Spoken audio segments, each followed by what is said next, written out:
முக்கிய செய்திகள். மத்திய அரசுக்கு நெருக்கடி ஏற்படுத்த எதிர்க்கட்சிகள் திட்டம். சபாநாயகர் மீரா குமார் தலைமையில் நாளை அனைத்து கட்சி கூட்டம்.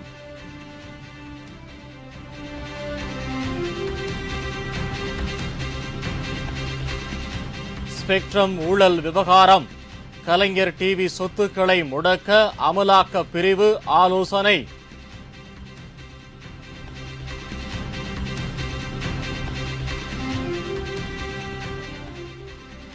எத்தனை காலத்திற்கு மகாராஷ்டிராவிடம் கையேந்துவது?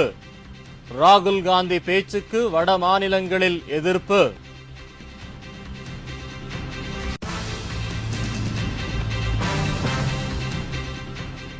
எம்ஜிஆர் மருத்துவ பல்கலைக்கழகத்தின் தேர்வு முறை சட்டவிரோதமானது.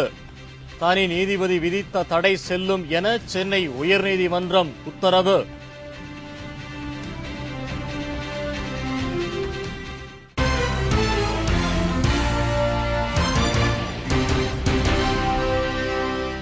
வணக்கம். விரிவான செய்திகள். நாடாளுமன்ற குளிர்கால கூட்டத்தொடரை முன்னிட்டு அனைத்துக் கட்சியின் கூட்டம் சபாநாயகர் மீரா குமார் தலைமையில் நாளை நடைபெறுகிறது. நாடாளுமன்ற குளிர்கால கூட்டத்தொடர் நவம்பர் 22ஆம் தேதி துவங்கி டிசம்பர் 21ஆம் தேதி வரை நடைபெறவுள்ளது. இந்த கூட்டத்தொடரை சுமூகமாக நடத்துவது குறித்து விவாதிக்க நாளை அனைத்துக் கட்சி கூட்டத்தை மக்களவை சபாநாயகர் மீரா குமார் கூட்டியுள்ளார். இந்த கூட்டத்தொடரில் கருப்பு பணம், அத்தியாவசிய பொருட்கள் விலை உயர்வு போன்ற விவகாரங்களை எழுப்ப எதிர்க்கட்சிகள் திட்டமிட்டுள்ளன. இது மத்திய அரசுக்கு பெரும் நெருக்கடியை ஏற்படுத்தும் என்று கூறப்படுகிறது. மேலும் தெலுங்கானா விவகாரம், மணிப்பூரில் பல நாட்களாக நடந்து வரும் போராட்டம், கலவர தடுப்பு சட்டம், உணவு பாதுகாப்பு சட்டம், நிலம் கையகப்படுத்தும் சட்டம், பாகிஸ்தானுடனான பேச்சுவார்த்தை போன்ற விவகாரங்கள் குறித்தும் எதிர்க்கட்சிகள் கேள்வி எழுப்ப திட்டமிட்டுள்ளன. இதனிடையே நாடாளுமன்ற அலுவல்களை சுமூகமாக நடத்த எதிர்க்கட்சிகள் ஒத்துழைக்க வேண்டும் என்று நாடாளுமன்ற விவகாரத்துறை அமைச்சர் பவன்குமார் பன்சால் கேட்டுக் கொண்டுள்ளார்.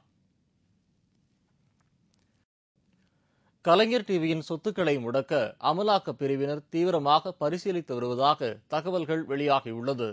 2G ஸ்பெக்ட்ரம் அலைக்கற்றை உரிமத்தை முறைகேடாக பெற்ற சாஹித் பல்வாவின் சினிக் பிலிம்ஸ் மூலம் கலைஞர் தொலைக்காட்சிக்கு 200 கோடி ரூபாய் வழங்கப்பட்டது. கடந்த 2008 முதல் 2010 வரையிலான காலத்தில் இந்த பணம் பல்வேறு தவணைகளாக கலைஞர் டிவிக்கு வழங்கப்பட்டது விசாரணையில் கண்டுபிடிக்கப்பட்டிருந்தது. மேலும் இந்த பணம் கடனாக பெறப்பட்டதாகவும் வட்டியுடன் சேர்த்து 214 கோடியாக திருப்பி செலுத்தப்பட்டதாகவும் கலைஞர் டிவி தரப்பில் கூறப்பட்டாலும் சிபிஐ தரப்பில் இதை ஏற்கவில்லை. ஸ்பெக்ட்ரம் அலைக்கற்றை ஒதுக்கீட்டில் நடந்துள்ள முறைகேடுகள் மூலம் இந்த பணம் பெறப்பட்டதாக குற்றம் சாட்டிய சிபிஐ இது தொடர்பாக கனிமொழி மற்றும் சரத்குமார் ஆகியோரை கைது செய்தது. சட்டவிரோத பண பரிமாற்றத்தின் கீழ் நடவடிக்கை எடுக்க தொடங்கிய அமலாக்க பிரிவினர் சாஹித் பல்வாவுக்கு சொந்தமான சொத்துக்களை முதற்கட்டமாக முடக்கினர். இதைத் தொடர்ந்து கலைஞர் டிவி, குசேகாவான் மற்றும் சினிக் நிறுவனம் ஆகியவற்றின் சொத்துக்களை முடக்க அமலாக்க பிரிவினர் தீவிரமாக செயல்பட்டு வருவதாக தகவல்கள் வெளியாகியுள்ளது. இதன்படி இந்த நிறுவனங்களின் அசையும் மற்றும் அசையா சொத்துக்கள் மற்றும் வங்கி கணக்குகள் ஆகியவை விரைவில் முடக்கப்படும் என்று தெரிகிறது. உத்தரப்பிரதேச மக்கள் எத்தனை காலத்திற்கு மகாராஷ்டிரா மாநிலத்திடம் கையேந்தி வாழ்வது என்று காங்கிரஸ் பொதுச் செயலாளர் ராகுல் காந்தி பேசிய பேச்சுக்கு வட இந்தியாவில் பெரும் எதிர்ப்பு கிளம்பியுள்ளது. மும்பையில் பாரதிய ஜனதா கட்சியினர் ராகுல் காந்தியை கண்டித்து போராட்டம் நடத்தினர். இதில் ராகுல் காந்தியின் உருவ பொம்மையை எரித்து கண்டன கோஷங்கள் எழுப்பினர். உத்தரப்பிரதேச மாநிலம் வளர்ச்சி அடையாததற்கு காங்கிரஸ் கட்சிதான் காரணம் என்று ஆர்ப்பாட்டத்தினர் குற்றம் சாட்டினர்.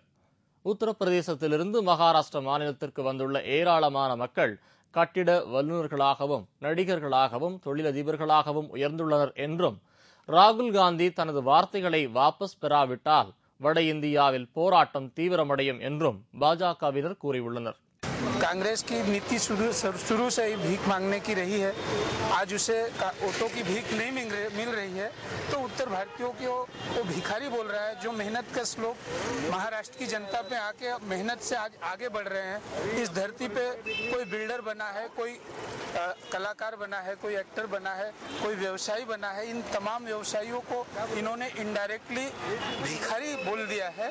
हमारा सिर्फ इनसे इतना कहना है कि आपने जो हमें भिखारी कहा है, इस शब्द को आप वापस लो, आप अपने शब्दों को लगाम दो, अन्यथा इसी तरह से आपका पुतला उत्तर भारतीय हर जगह। இதேபோல் நாக்பூரில் போராட்டக்காரர்கள் ராகுல் காந்தியின் உருவ பொம்மையை எரித்து கண்டன முழக்கங்கள் எழுப்பினர். மேலும் உத்தரப்பிரதேச மாநிலத்தில் கோரக்பூர் நகரில் பாரதிய ஜனதா கட்சியினர் கண்டன ஆர்ப்பாட்டத்தில் ஈடுபட்டனர். டாக்டர் எம்ஜிஆர் மருத்துவ பல்கலைக்கழகம் அறிமுகப்படுத்திய புதிய தேர்வு முறைக்கு எதிராக பிறப்பிக்கப்பட்ட தடை உத்தரவு செல்லும் என்று சென்னை உயர்நீதிமன்றம் தீர்ப்பளித்துள்ளது. டாக்டர் எம்ஜிஆர் மருத்துவ பல்கலைக்கழகம் 4ஆம் ஆண்டு மருத்துவ மாணவர்களுக்கு புதிய தேர்வு முறையை அறிமுகப்படுத்தியது. இதற்கு எதிர்ப்பு தெரிவித்து மாணவர்கள் தாக்கல் செய்த மனுவை ஏற்றுக்கொண்ட தனி நீதிபதி மருத்துவ பல்கலைக்கழகத்தின் புதிய விதிமுறைகளுக்கு தடை விதித்தார். இதை எதிர்த்து மருத்துவ பல்கலைக்கழகம் மேல்முறையீட்டு மனுவை தாக்கல் செய்தது. இதில் நவீன மருத்துவ வசதிகளை மேம்படுத்துவதற்காகவே புதிய விதிமுறைகளை அமல்படுத்தியதாக தெரிவிக்கப்பட்டிருந்தது. இதனை விசாரித்த தலைமை நீதிபதி MY இக்பால் மற்றும் சிவஞானம் ஆகியோர் எந்தவொரு பல்கலைக்கழகமும் புதிய விதிமுறைகள் உருவாக்கும் முன்பு இந்திய மருத்துவ கவுன்சிலின் அனுமதி பெற வேண்டும் என்றும், டாக்டர் எம்ஜிஆர் மருத்துவ பல்கலைக்கழகம் இந்த விதிமுறைகளை பின்பற்றவில்லை என்பதால் இது சட்டவிரோதமானது என்று கூறி மனுவை தள்ளுபடி செய்தனர்.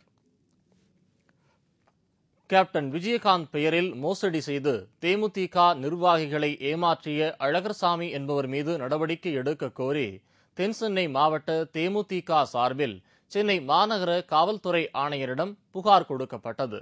அழகர்சாமி என்பவர் தன்னை முன்னாள் MLA என்றும் தேமுதிகவில் மாநில தீர்மான குழு செயலாளர் பதவியில் இருப்பதாகவும் கூறிக்கொண்டு புதுமனை புகுவிழா அழைப்பிதழில் கேப்டன் விஜயகாந்த் படம் மற்றும் தேமுதிக சின்னம் பொறித்து தனது நிகழ்ச்சிக்கு கேப்டன் விஜயகாந்த் வருவதாக கழகத்தினருக்கு பத்திரிகை விநியோகித்து பண மோசடி செய்துள்ளார்.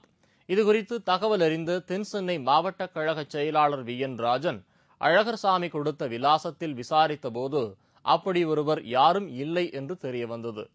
தங்கள் கட்சியில் தீர்மான குழு செயலாளர் என்ற பதவி கிடையாது என்றும் பொய்யான பதவியையும் முகவரியும் கொடுத்து கட்சி நிர்வாகிகளை ஏமாற்றியதோடு தேமுதிகவுக்கு களங்கம் விளைவிக்கும் வகையில் செயல்பட்டு வரும் அழகர்சாமி மீது குற்றவியல் நடவடிக்கை எடுக்க வேண்டும் என்று சென்னை மாநகர காவல்துறை ஆணையரிடம் தேமுதிக சார்பில் புகார் மனு கொடுக்கப்பட்டது. இந்த பத்திரிகையை நாங்கள் பார்த்தபோது இது ஒரு தவறான பத்திரிகை என்று பொய்யான அவருடைய பொறுப்பு எங்க கட்சியில் இல்லாத பொறுப்பு மாநில தீர்மான குழு செயலாளர் அழகர்சாமி என்று போட்டிருக்கிறாரு. அந்த மாதிரி ஒரு பொறுப்பு எங்க கட்சியில் கிடையாது. நாங்கள் இது தலைமையில் காமித்தோம். தக்க நடவடிக்கை எடுக்கணும்னு சொன்னனால நாங்கள் கமிஷனர் அவர்களை சந்தித்து இது தொடர்பாக புகாரை அளித்துள்ளோம். அவர் கண்டிப்பாக தக்க நடவடிக்கை என்று சொல்லி எங்களுக்கு உறுதியளித்துள்ளார். தென்சென்னை மாவட்ட செயலாளர் VN ராஜன் தலைமையில் வழக்கறிஞர் பிரிவு சார்பில் இந்த புகார் கொடுக்கப்பட்டது. புதிய ஓய்வூதிய திட்டத்தை ரத்து செய்யாவிட்டால் வரும் 25ஆம் தேதி நாடாளுமன்றம் முன்பாக முற்றுகை போராட்டம் நடத்தப் போவதாக தெற்கு ரயில்வே தொழிலாளர் சம்மேளனம் தெரிவித்துள்ளது. கடந்த 14ஆம் தேதி தெற்கு ரயில்வே தொழிலாளர் சம்மேளனத்தின் கூட்டம் தொடங்கியது. 3 நாட்கள் நடைபெற்ற இந்த கூட்டம் இன்றுடன் முடிவடைந்தது. இந்த கூட்டத்திற்கு பின்னர் செய்தியாளர்களை சந்தித்த SRMU பொதுச் செயலாளர் கண்ணையா, இந்திய ரயில்வே துறையில் காலியாக உள்ள 2 லட்சம் இடங்களை மத்திய அரசு உடனடியாக நிரப்ப வேண்டும் என்று தீர்மானம் நிறைவேற்றப்பட்டதாக குறிப்பிட்டார். மேலும் இந்திய ரயில்வே துறையை தனியார் மயமாக்க கூடாது உள்ளிட்ட பல்வேறு தீர்மானங்கள் நிறைவேற்றப்பட்டதாக தெரிவித்த கண்ணையா, கடந்த 1/1/2004ஆம் ஆண்டிற்கு பின்னர் ரயில்வே துறையில் பணியில் சேர்ந்த ஊழியர்களிடம் அமல்படுத்தப்பட்டுள்ள புதிய ஓய்வூதிய திட்டத்தை ரத்து செய்ய வேண்டும் என்றும், இதனை வலியுறுத்தி வரும் 25ஆம் தேதி நாடாளுமன்றம் முன்பாக முதற்கட்டமாக முற்றுகை போராட்டம் நடத்தப்படும் என்றும் தெரிவித்தார். 50% DAவை அடிப்படை சம்பளத்துடன் இணைக்க வேண்டும் என்ற அந்த முடிவினை மத்திய அரசு செயல்படுத்தாமல் இருக்கின்றது. இன்னும் பல கோரிக்கைகளை வைத்து வருகின்ற பட்ஜெட் தொடரில் ஆல் இந்தியா ரயில்வே ஃபெடரேஷனுடைய தலைமையில் டெல்லியில் பல லட்சக்கணக்கான ரயில்வே தொழிலாளர்களை ஒன்று சேர்த்து முதல் கட்டமாக ஆர்ப்பாட்டத்தை நடத்தப் போகின்றோம்.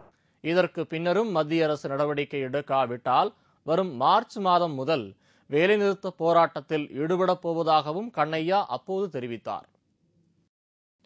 தமிழ்நாடு காங்கிரஸ் தலைவராக அறிவிக்கப்பட்ட ஞான தேசிகன் இன்று சென்னை சத்தியமூர்த்தி பவனில் பொறுப்பேற்றுக் கொண்டார். கடந்த 3.5 ஆண்டுகளாக தமிழ்நாடு காங்கிரஸ் கட்சி தலைவராக பணியாற்றிய KV தங்கபாலுவின் ராஜினாமா ஏற்கப்பட்டு புதிய தலைவராக மாநிலங்களவை உறுப்பினர் ஞான தேசிகனை அகில இந்திய காங்கிரஸ் தலைவர் சோனியா காந்தி கடந்த 2 தினங்களுக்கு முன்பு நியமித்து அறிவிப்பு வெளியிட்டார். அதைத் தொடர்ந்து ஞான தேசிகன் இன்று சத்தியமூர்த்தி பவனில் பதவியேற்றுக் கொண்டார். அவருக்கு அகில இந்திய காங்கிரஸ் கமிட்டியை சேர்ந்த சாகரிகா பதவி பிரமாணம் செய்து வைத்தார். இந்த நிகழ்ச்சியில் மத்திய அமைச்சர் ஜி.கே. வாசன், தமிழ்நாடு காங்கிரஸ் கட்சியின் முன்னாள் தலைவர் தங்கபாலு, காங்கிரஸ் மூத்த தலைவர் குமரி அனந்தன் உள்ளிட்ட பலர் கலந்து கொண்டனர்.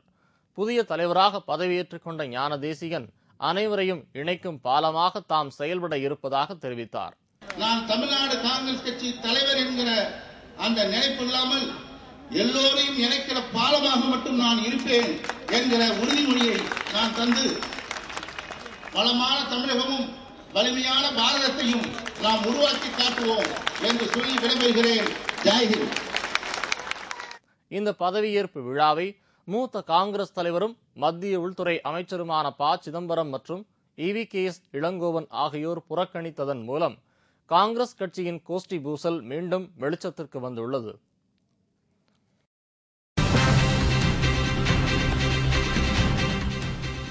பல வடிவங்களில் உருவாக்கப்படும் அகல் விளக்குகள்.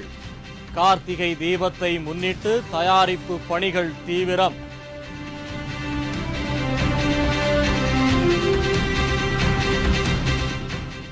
சாத்தையார் அணை பாசனத்திற்காக திறப்பு. முறையாக தூர்வாரப்படாததால் தண்ணீர் வீணாகிய அவலம். மற்றும் பல செய்திகள் விளம்பர இடைவேளைக்கு பிறகு.